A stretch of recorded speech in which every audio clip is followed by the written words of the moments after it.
A Secretaria de Cultura e Turismo, Governo de Minas Gerais, através da Lei Paulo Gustavo, Prefeitura de Belo Horizonte, por meio da Secretaria Municipal de Cultura e Lepeti, apresentam 24ª Mostra Curta Circuito 2024, Transgressoras Brasileiras do Cinema.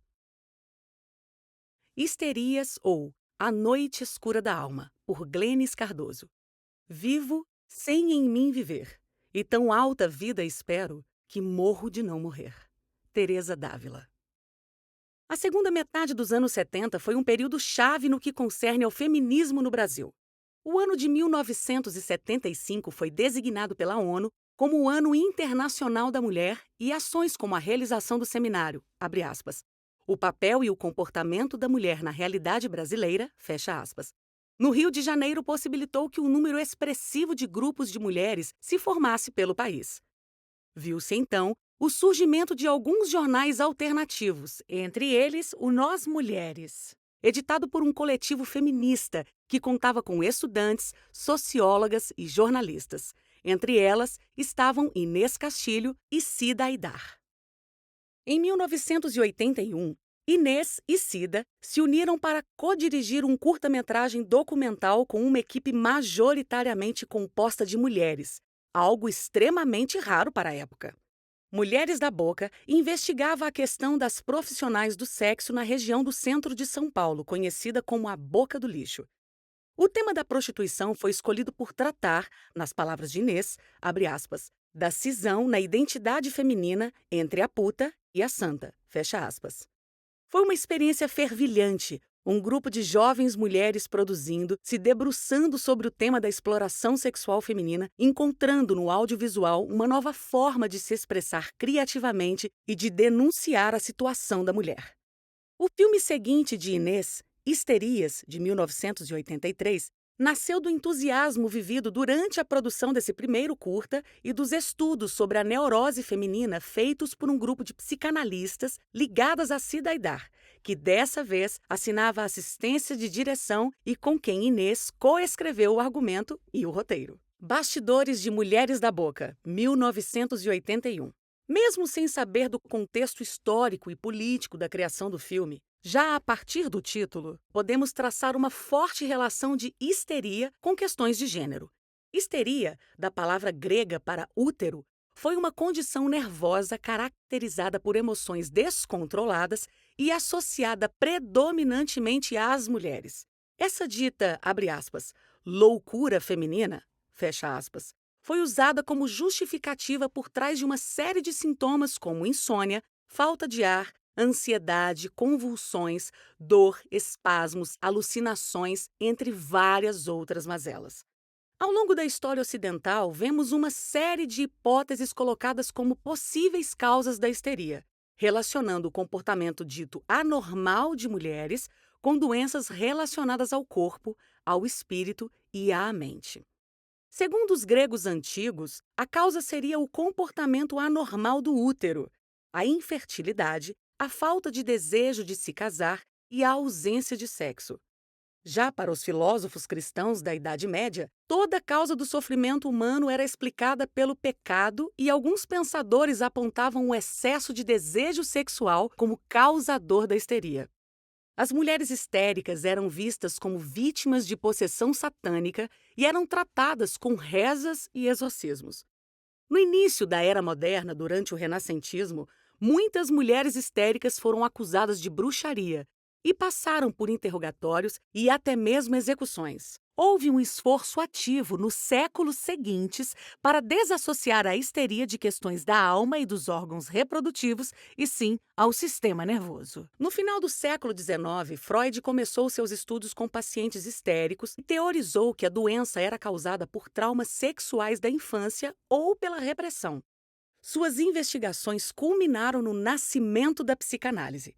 Ao longo do século XX, conforme novas descobertas nos campos da medicina e da psicologia se desenvolveram, e com a Segunda Guerra Mundial trazendo grandes mudanças no pensamento em torno da saúde mental, os diagnósticos de histeria diminuíram, ao mesmo tempo que os diagnósticos de depressão e ansiedade aumentavam.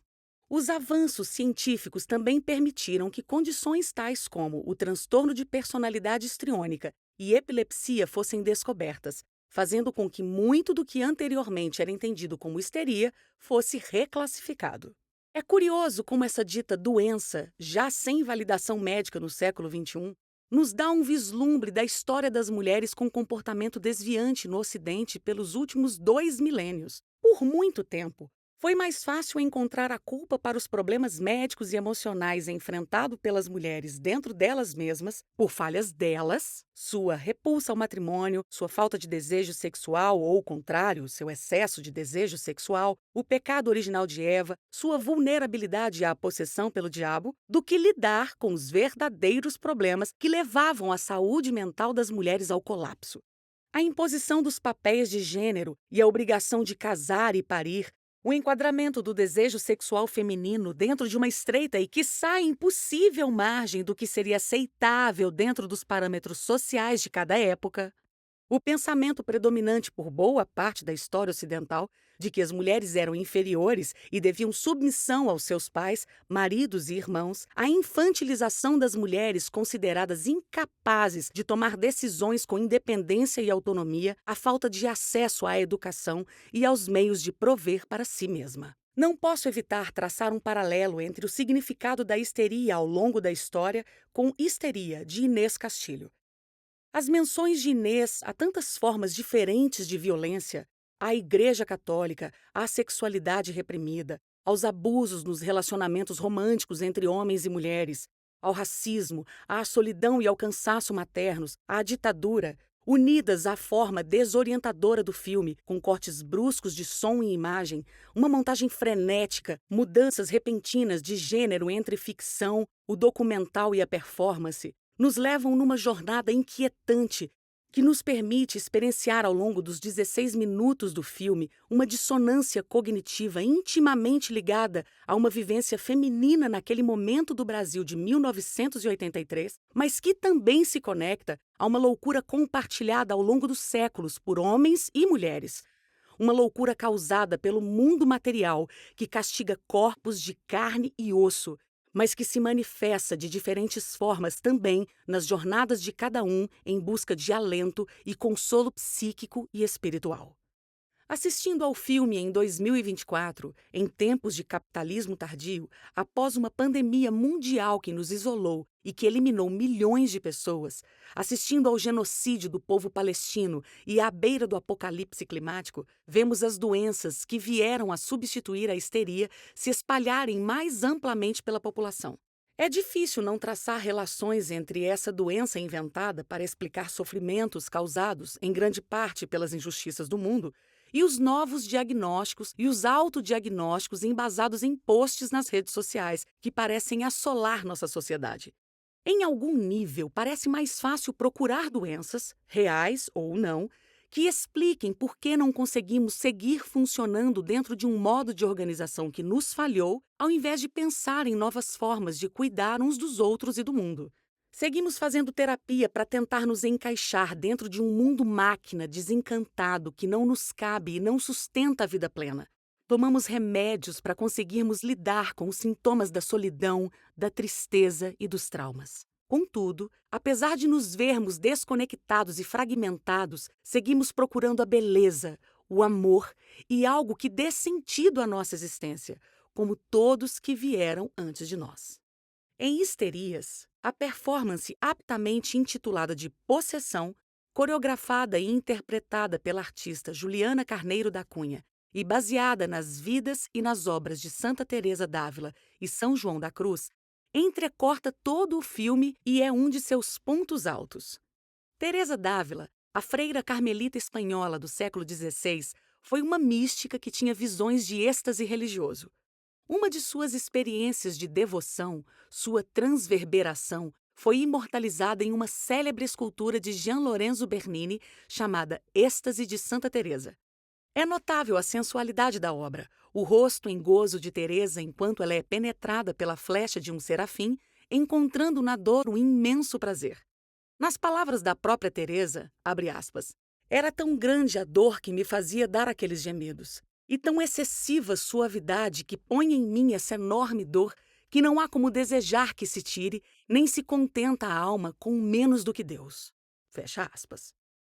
Pensadores cristãos como Teresa d'Ávila e João da Cruz buscavam o prazer da alma pela proximidade a Deus através da abnegação, da oração, da meditação cristã e dos momentos de arrebatamento espiritual. No poema, abre aspas, A Noite Escura da Alma, fecha aspas, João da Cruz fala sobre a crise de fé que se enfrenta antes do raiar do dia e o encontro com o divino ao deixar sua morada terrena, ao morrer e encontrar, enfim, a felicidade eterna ao lado de Deus. A busca pela dor e pelo gozo que nos livre do sofrimento no plano terreno é antiga. A histeria e transcendência são, em alguma medida, duas faces de uma mesma moeda.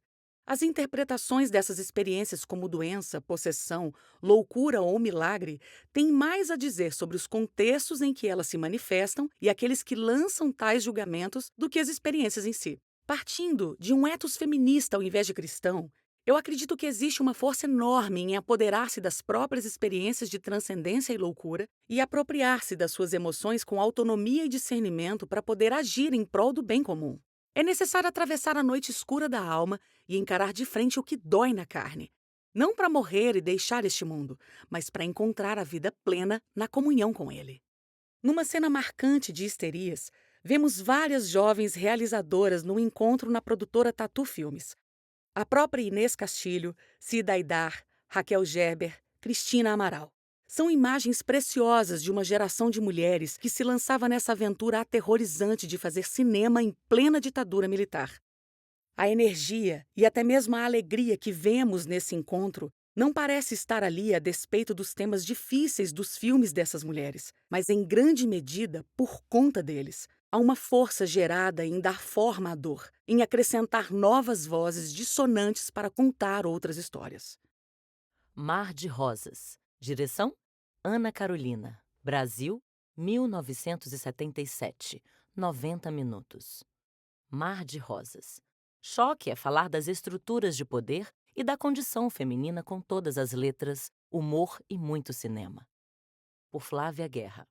Há 44 anos, a cineasta Ana Carolina dirigia e lançava Mar de Rosas, o primeiro filme da chamada Trilogia da Condição Feminina, que a diretora completou com Das Tripas Coração, 1982, e Sonho de Valsa, 1987. Na época, como ela mesma disse para a autora deste texto, abre aspas, foi um choque. Fecha aspas. O longa, estrelado por Norma Bengel e Cristina Pereira, marcou época e, não por acaso, é obra incontornável quando se fala do cinema brasileiro.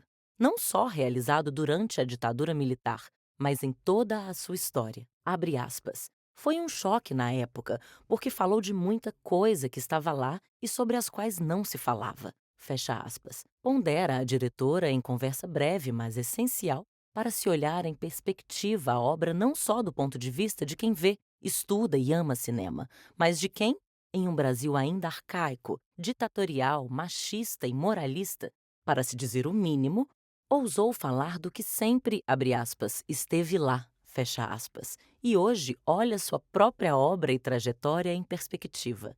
Ana Carolina, que deixou a carreira na área médica aos 21 anos para estudar cinema e se tornar cineasta, tinha 33 para 34 anos quando filmou Mar de Rosas. Abre aspas. Este filme está longe para mim. Apesar de ele ser um marco na minha trajetória, está longe. Eu acho hoje que ele era muito audacioso, mas, ao mesmo tempo, acho que ele não tem nada demais. Ao mesmo tempo, acho que ele deve ter alguma audácia. Senão, isso não ocorria. Fecha aspas. Analisa Ana, hoje aos 80 anos, em um dos intervalos dos últimos dias de filmagem do documentário, que dirigiu e que lança em breve sobre o artista Emiliano de Cavalcante. Abre aspas. Na época, eu não achava nada demais e até assustei com a recepção. Foi muito complicado, mas era meio agressivo. Na verdade, achavam que o filme parecia agressivo de alguma maneira. Foi difícil para mim, mas continuei. Não foi nada demais. Fecha aspas. Completou com a certeza de quem encerrou com a trilogia um ciclo de sua vida e obra para abrir novos caminhos, com obras que seguiram como Amélia, 2000, Gregório de Matos, 2004, entre outros. Ao analisar em um mundo contemporâneo em que personagens femininas do cinema nacional e internacional já romperam com tantas barreiras, o que há de agressivo em Mar de Rosas e, principalmente, nas atitudes de sua protagonista maior, a garota Betinha, a então estreante Cristina Pereira, que chocou, agrediu e irritou a opinião pública no final dos anos 1970. Talvez o que era agressivo na época era a história de mulheres muito reais, que, insatisfeitas com seu casamento, com a opressão e a falta de diálogo dentro da própria casa, com a perspectiva de repetir o que a mãe enfrentava com o pai, que, ainda que em tons exagerados e por muitos lidos como surrealistas, ousam quebrar as engrenagens que mantêm tudo sempre igual, na mais perfeita normalidade que, de normal, não tem nada.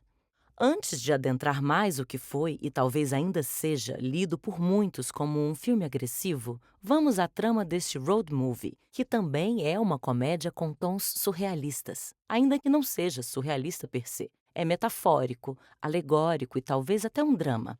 Abre aspas. Em uma viagem de carro ao Rio de Janeiro, Felicidade, Norma Bengel, confronta o marido Sérgio Hugo Carvana sobre os problemas de seu casamento, que enfrenta um impasse pelo fato de o marido jamais ser capaz de ouvir e dialogar com a mulher, exausta de falar sozinha.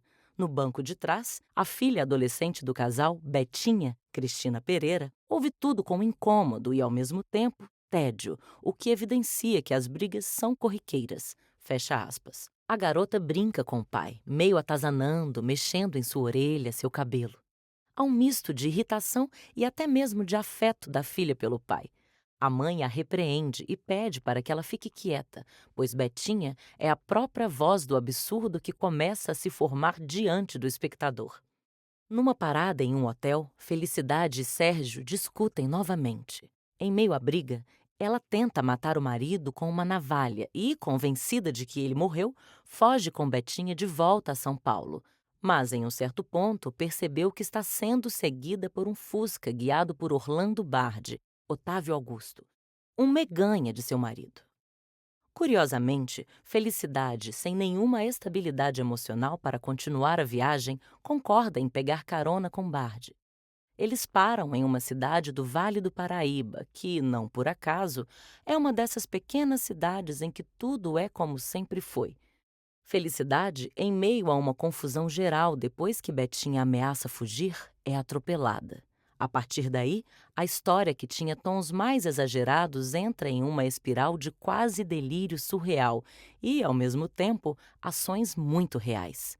É o choque entre o real das cenas, o delírio dos diálogos, deslocados em relação às ações, e os tempos criados que causam um maior impacto na forma de Mar de Rosas. Eles vão parar na casa de Dona Niobe, Miriam Muniz, sempre genial, que acode Felicidade. Casada com o Dr. Dirceu Ari Fontoura, um dentista que atende em um cômodo da casa, nunca deixou faltar nada para a mulher, mas que é um poeta frustrado. E os diálogos que se seguem causam tanto estranhamento quanto riso e desconforto. Há um descompasso entre o que se fala, o que se vê, o que se lê como lógica e verossimilhança. Pode parecer tudo alegórico, mas a realidade, o cotidiano, o poder vigente não parecem muitas vezes diálogos do absurdo repletos de dissonância e hipocrisia? Betinha é uma das grandes responsáveis pelo estranhamento que o filme nos provoca e um de seus grandes acertos. O fato de Cristina não ser mais uma adolescente também é estranho no primeiro momento, mas há duas leituras possíveis.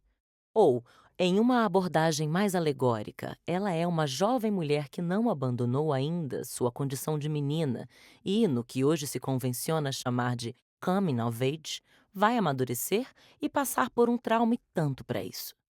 Ou, em uma leitura mais livre, Cristina é tão genial no papel que não importa se não é mais adolescente ou pré-adolescente, pois seus trejeitos, caras, bocas e olhares de profundo tédio diante do bolor das estruturas e dinâmicas sociais e de gênero nos fazem esquecer da suposta verossimilhança já na primeira sequência.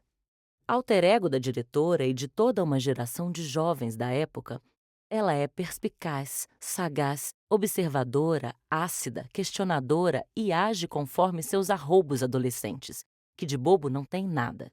Os provérbios, cantigas e frases prontas que ela profere com tanta reverência, como se fosse uma lei, são quebrados também por ela, que os usa para criar estranhamento e provocar. Abre aspas. É lei, mas não se pode desobedecer à lei. Ou pode? Fecha aspas. Diz ela em determinado momento crucial, próximo ao desfecho genial da trama. Betinha e sua irreverência do sentar como quer, do falar o que quer e, principalmente, agir como quer, talvez seja o que foi lido como agressivo pela sociedade padrão brasileira dos anos 1970. Abre aspas. Hoje não é agressivo nada. O que tem no Mar de Rosas tem na televisão hoje. Fecha aspas. Rebate Ana Carolina. De fato, o que era mais agressivo? Uma adolescente que não teme o agente da ordem, um Otávio Augusto impecável no papel de capanga, cujo grande talento é fazer com que as pessoas o obedeçam? Ou o tal agente da lei que trata a tudo e todos com truculência e autoritarismo? E mais, que trata a felicidade e, por consequência óbvia, as mulheres com desprezo e truculência? O fato de a angustiada felicidade só encontrar meios trágicos para mudar sua história e de Betinha escrever sua própria história, seja lá com os meios que forem necessários, chocaram mais que um homem a serviço da ordem vigente que as trata com brutalidade e violência. Se isso não diz muito sobre a sociedade brasileira da época, o que dirá? É justamente a reação que Mar de Rosas provocou, um dos pontos que fazem do filme uma obra essencial para se entender o contexto de autoritarismo e machismo em que foi realizado. Mais do que isso, hoje, em perspectiva, o torna também atemporal e, ironicamente, atual. Ao iniciar sua trilogia da condição feminina, Ana Carolina partiu de um ponto de vista muito pessoal, subjetivo, pois tratava de questões que diziam respeito às suas inquietações como jovem brasileira. Mas acertou em cheio os corações e mentes de todas. A propósito, quando questionada pela também genial Susana Amaral, 1932-2020, no programa Roda Viva, TV Cultura, em 1994, se com seu novo filme Amélia, que ela se preparava para rodar, optaria por uma narrativa mais clara e linear, mais compreensível para o público em geral. Ana respondeu, abre aspas, meu cinema já mudou, a trilogia acabou, eu parei de falar de mim. Eu vou filmar diferente. Narrativa linear eu jamais terei. Eu vou falar de uma coisa sempre no meu estilo, no meu ritmo, no meu corte, com meu humor. Isso de o que será que ela vai dizer? Isso vai ter. Eu gosto de ser assim. Fecha aspas. E emendou dizendo que o público jovem adorava seus filmes, o que é fato. Juntos, Mar de Rosas, Das Tripas Coração e Sonho de Valsa foram vistos no cinema por mais de 2 milhões de espectadores. Sua grande ousadia foi simplesmente falar do que não se ousava falar, ser o que não se ousava ser, pelo menos não nas telas da TV e do cinema. Felicidade, Betinha e até a conservadora, mas deliciosamente contraditória, Dona Niobe, não são o padrão das personagens televisivas da época. Não são mocinhas e nem senhoras comportadas. São, ainda que em tintas que beiram o surreal, transgressoras e incômodas, que, cada uma ao seu modo, questionam a estrutura de poder dentro de casa e das famílias, para então questionar a grande estrutura de poder político, social e econômico. Abre aspas. Cinema existe para isso. A gente tem que ter minimamente uma margem de abuso, já que as pessoas que vivem do dinheiro comercial não podem abusar de nada, porque dão prioridade para o dinheiro que ganham. Não tenho rabo preso com isso, não. Fecha aspas. Respondeu quando questionada por essa autora sobre a ousadia de suas personagens. A escolha de Norma Bengel para viver felicidade, mais uma das ironias finas da cineasta, que escolhe nomes de seus filmes e personagens como ninguém, também confere uma camada a mais ao longa. Estrela de clássicos como Os Cafajestes, 1962, de Rui Guerra, o primeiro nu frontal do cinema brasileiro, que lhe rendeu perseguição da ala conservadora, da Igreja e até da TFP, Tradição, Família e Propriedade. Ela foi de vedete do teatro a musa do cinema transgressor. Foi também a prostituta Marli, de O Pagador de Promessas, 1962, Palma de Ouro em Cannes, cujo sucesso também projetou sua carreira no exterior. Foi também Amara, de Noite Vazia, 1964, de Walter Hugo Couri. Norma era feminista convicta e participava ativamente dos movimentos pelos direitos da mulher. Em Tempo, Felicidade quer ser feliz e chega a falar em divórcio. Na vida real, a lei do divórcio só foi sancionada em 26 de dezembro de 1977.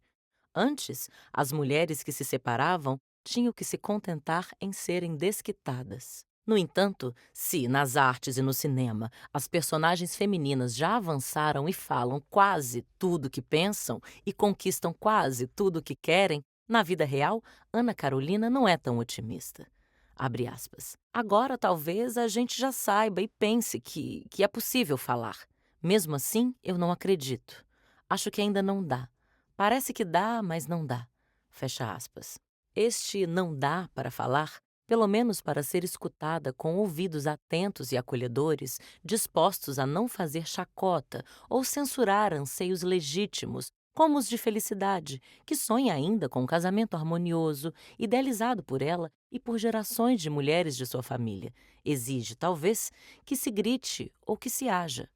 Já que não dá para falar de tabus incrustados em cada linha dos diálogos e dinâmicas da aparentemente normalidade, é o exagero, beirando a alegoria e o surrealismo com toques de histeria que ganham voz e gritam em Mar de Rosas. Betinha repete os lugares comuns da língua e da sociedade, com deboche e tédio. Dona Niobe brinca com as palavras e irrita Dr. Disseu, o poeta que também devolve ora versos cortantes, ora parnasianismos irritantes. Da boca de Barde só se ouvem ordens, brutalidades e obviedades. De Felicidade é a angústia de quem está diante do abismo que soa alto. Não é possível ter o que se quer. Ou se rompe a corda, ou ela vai continuar levando gerações de mulheres para a forca da tradição que as amordaça, emudece e ridiculariza. A linguagem e o estranhamento que ela causa ao escancarar as dinâmicas que se repetem e amordaçam é um personagem à parte no roteiro criado por Ana Carolina, Alice e Isabel Câmara. Betinha, a nova geração, nutre afeto pela mãe que a oprime e também a ama, mas não se deixa arrastar junto nem a cada puxão de braço que toma. Se Felicidade matou seu pai e ela quer se vingar disso, a garota também entende que é preciso matar a mãe, pelo menos metaforicamente, para construir um novo futuro. Só que a garota vai a vias quase de fato na metáfora, e um fogo aqui, um desejo de soterramento ali, ou são lidos pela chave do surreal ou da alegoria.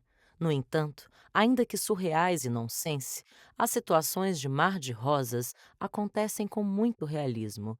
O caminhão que soterra um quarto da casa do dentista é apenas um caminhão comum de terra. A lâmina que pode cortar a mãe é apenas uma simplória lâmina de barbear bem escondida em um sabonete. E por aí vamos. É o contraste do que é extremamente factível com o alegórico que cria o ruído necessário para nos tirar do lugar de conforto e nos chacoalhar, angustiar, fazer rir, emocionar. A violência que nos assola cotidianamente é real e palpável, ainda que pareça muitas vezes irreal e surreal. Se em Getúlio, 1974, seu primeiro longa de sucesso, Ana Carolina delineou e também superou a figura do grande pai da pátria, em sua trilogia da condição feminina, ela matou de vez o pai, o patriarcado, a mãe e as amarras que as mantinham oprimindo suas filhas. Mas tratar da opressão de Bard e sua obsessão por manter a ordem e se fazer obedecer, e cumprir ordens, sejam quais forem, é uma forma engenhosa de também discutir, enfim, o poder ditatorial da época. Afinal, a serviço de que dinâmica uma ditadura militar estava quando se pensava no papel da mulher e no tratamento bárbaro que as presas políticas receberam no período? Como disse a cineasta, cinema existe para isso e é preciso ter minimamente uma margem de abuso, inteligência e coragem para tal. Vale dizer que se em Mar de Rosas é a família quem capitula, em Das Tripas Coração, 1982, É a escola e suas dinâmicas cruéis e muitas vezes patéticas que é escancarada. Já Sonho de Valsa, 1987, é a vida íntima e amorosa que está em xeque. O cinema de Ana Carolina não é exatamente surrealista e nem mesmo realista, mas nos joga sempre numa arena de desconforto que fascina e também repele, abre aspas. Eu não sou surrealista, eu não tinha noção exata do que eu estava fazendo. Mas surrealista não era. Talvez eu fosse abusada. Fecha aspas. Este abuso ou ousadia é o que constrói não um surrealismo das imagens oníricas, mas uma lógica do absurdo que nos leva a um extremo tido como normal em cena. Para Ana Carolina, a dramaturgia brasileira, abre aspas, sofreu um impacto tão violento com a dramaturgia imposta pela TV, que é muito precária, que então tudo que sai do padrão assusta. Mas não é para assustar, não é feito para assustar. É absolutamente real. Não há nada de irreal ali. Fecha aspas. O fato é que Betinha, a verdadeira protagonista desse mar revolto, ainda que exacerbada em suas caretas, bocas e soluções, reverbera as angústias e desejos das adolescentes da geração de Ana Carolina. Abre aspas. Se ela não fosse real, eu não seria assim. Fecha aspas, afirma a cineasta. E se Ana Carolina não fosse assim, certamente novas gerações de cineastas e brasileiras não teriam o abuso de continuar soterrando, cortando e incendiando as histórias que escolheram para as mulheres muito antes de elas poderem traçar suas linhas, seus caminhos, diálogos e até frases prontas, que, ditas em outros contextos, criam novos textos, contextos e narrativas. Ana, que nunca posicionou seu cinema no lugar do feminismo, ao criar personagens femininas que querem romper com tudo, fez um cinema feminista sem exatamente querer fazê-lo. Abre aspas, não quis pegar o caminho mais fácil. Minha militância é no cinema e não no feminismo. Para ser feminista, tem que ter uma militância feminista. E isso me chateia, porque não quero ter militância nenhuma. A única militância que preciso ter é com minha profissão. Fecha aspas. Ao mesmo tempo que faz militância sobre sua profissão, conta a história de mulheres inesquecíveis. Abre aspas. Porque vivo sob esta condição. Fecha aspas. Rebate Ana. Ao final, como ela também pondera, se foi pioneira ao tratar de algo que era muito dela, mas também de todas as mulheres brasileiras, é porque falou do que já existia. Abre aspas. Se não existisse, como eu faria? Fecha aspas. A questão justamente foi falar. E falar em um momento histórico em que Ernesto Geisel era presidente e o país estava exausto depois de quase 15 anos de ditadura. As forças inimigas eram imensas, mas havia uma dose de criatividade inerente à resistência. Para a cineasta, lutar era um estímulo. Abre aspas. É muito bom e estimulante ter um inimigo visível. Quando a gente não tem um inimigo visível, a gente fica pior. Hoje está pior, pois não se sabe para onde exatamente mirar. Não ter um inimigo para se bater na cara dele é muito mais chato. E tem coisas que a gente não pode fazer. Fecha aspas. Depois da trilogia e com a redemocratização do Brasil, o cinema de Ana Carolina continuou e se expandiu em Amélia, 2000, Gregório de Matos, 2003, A Primeira Missa, 2014, Paixões Recorrentes, 2022, e em breve, Nem Tarde Nem Nunca, sua próxima ficção. Mas a trilogia da condição feminina vai continuar reverberando sua audácia, seu humor fino e ácido e ser sempre um choque à primeira mirada, justamente porque fala com verborragia e com linguagem cinematográfica sofisticada do que até hoje, em muitas instâncias, ainda não se ousa falar com todas as letras. Com o perdão da expressão clichê, Mar de Rosas continua sim atual. Mas quais instâncias de poder, quais mordaças Betinha hoje queimaria? Que cara tem o Barde hoje? Nem nós do nosso tempo, nem a cineasta temos necessariamente a resposta. Abre aspas. Para isso, é preciso ter um inimigo visível. A gente precisa saber com que inimigo está lutando e com que arma se está brigando. Agora, hoje, é um pastiche. Fecha aspas. No caso de Mar de Rosas, a briga era com a ditadura, com o machismo, com a família, com a escola, com tudo. Patrocínio MGS. Realização Le Petit e Secretaria de Cultura e Turismo, Governo de Minas Gerais, através da Lei Paulo Gustavo. Incentivo, Lei Municipal de Incentivo à Cultura de Belo Horizonte.